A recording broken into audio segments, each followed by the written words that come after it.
I hate to be the bearer of bad news, but Sony just issued a notice in Japanese stating that they're going to be increasing prices across their entire product range starting April the 1st, 2022 for products sold in Japan. And no, this isn't some sort of April Fool's joke. I actually do have the notice. The original notice is in Japanese, but I do have an English translation for you. We will revise the shipping price as follows in light of the fact that raw material costs, manufacturing and distribution costs, etc. are soaring due to the influence of external environmental factors such as the recent shortage of semiconductors. There is a tiny bit of good news here, at least I believe there is. This notice mentions that the price increases are going to be in Japan, but if we take a look at the statement once again, take a look at the reasons given as to why these price increases are happening. And if we take a look here, we see raw material costs, manufacturing, distribution costs, and various other environmental factors that are external. Well, these are affecting everybody everywhere. And I get the reason for this price increase. The yen to the US dollar has dropped by around 7 or 10%. So they're just trying to equalize the Japanese market. But I wouldn't be surprised if price increases come not just to the Japanese market, but we also see some price increases around the rest of the world. And this is in keeping with what Canon and others has done. Seeing price increases year over year isn't a surprise. And while cameras like the Canon R5 are no different from their release price, other key lenses like the 24-105 f4, the 800mm have seen price increases. So what products are going to be affected? Well, if we take another look at the notice says the target category includes soundbars, home theater systems, audio components, Blu-ray disc, DVD players, and here we go, the camera stuff, digital single lens cameras, digital video cameras, digital still cameras, professional camcorders, etc., etc. At this point, price increases for individual cameras haven't been announced. We do know that the different categories are going to be affected, and basically any stills hybrid cameras affected, camcorders are going to be affected, most likely the FX3 and the A7S III as well. So it's definitely not good news.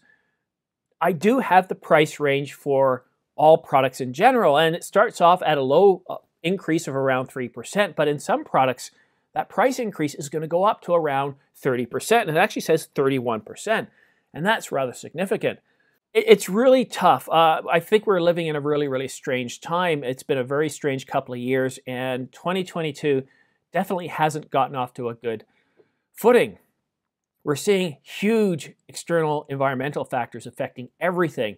We've been having shipping problems. We've been having supply shortages. We've had chip shortages. We've had resource shortages. We've had an incredible increase in the amount of people retiring early because they're just thinking, you know, I don't want to put up with this much longer. I'm gonna retire early. And of course, we're seeing material shortages. So for certain materials coming out of Russia, those are going to be affected as well. So lots of pricing pressures, and not just on electronics, we're seeing it in food. So it is a bit of a tough time. And all I can say is we just need to get used to this right now. We're living in a strange time. Price increases aren't likely going to be relaxed anytime soon. And I don't suspect that chip shortages or shortages of products are really going to change much until about 2025. There are a couple of reasons why 2025 is going to be a much better year.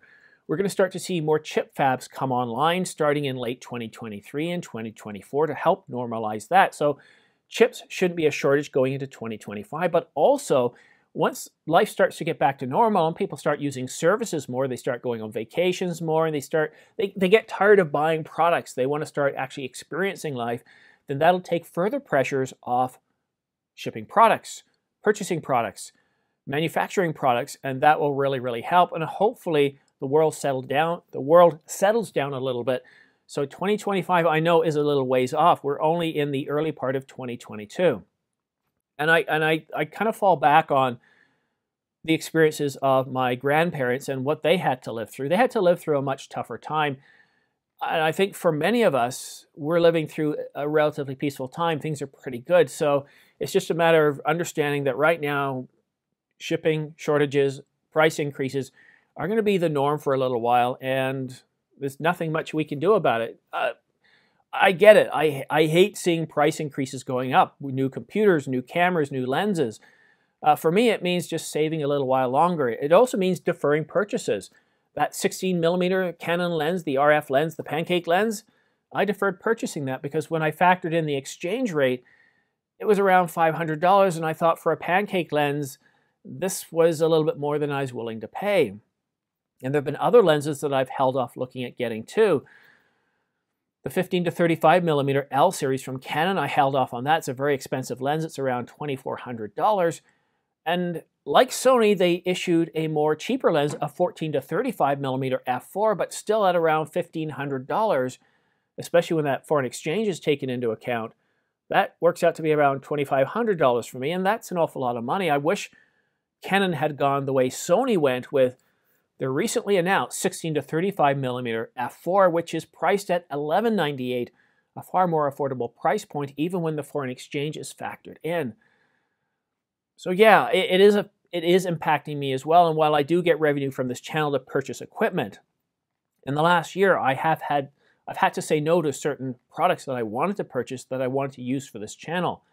So sadly, for the next couple of years, we're going to continue to see material shortages. We're going to see various external environmental factors that are going to affect our purchasing decisions. The good news for most of the world is spring has sprung. In my backyard, I've already got daffodils and tulips that are coming up that are about 3 or 4 inches above the ground. The grass is starting to green. Spring is here, and I can already hear the birds chirping. Even on a cold day, if I go outside, I can hear the birds chirping. I can see the geese flying above. Life is starting to return to our region, so get out there. Enjoy the early days of spring. And if you live in the tropics, well, you've got spring all year round. You've got life all year round. But up here in the northern hemisphere, winter, especially when it gives way to spring, it's very dark. The grass is all brown. The trees are brown. There's no sign of life. There's no green. The colors in our environment are very dark and dreary. And when you have a cloudy day, that just makes things worse. But as the grass starts to green, as flowers start to come up, as you start to hear the birds chirping, it's like waking up from a long nap. You start to feel alive. Those sounds help you wake up better. So I'm really looking forward to spring. It's nice that it's here. For me, it seems like spring has gotten here a whole lot sooner. But that's it for now. I just want to give you an update on the pricing pressures that Sony's experiencing, and that what you might see, especially with cameras like the A7C, the EV or the ZV E10, and the A7C. These are currently suspended cameras, and when they start shipping, we most likely will see price increases. But that's it for now. Let me know what you think of this in the comment section down below.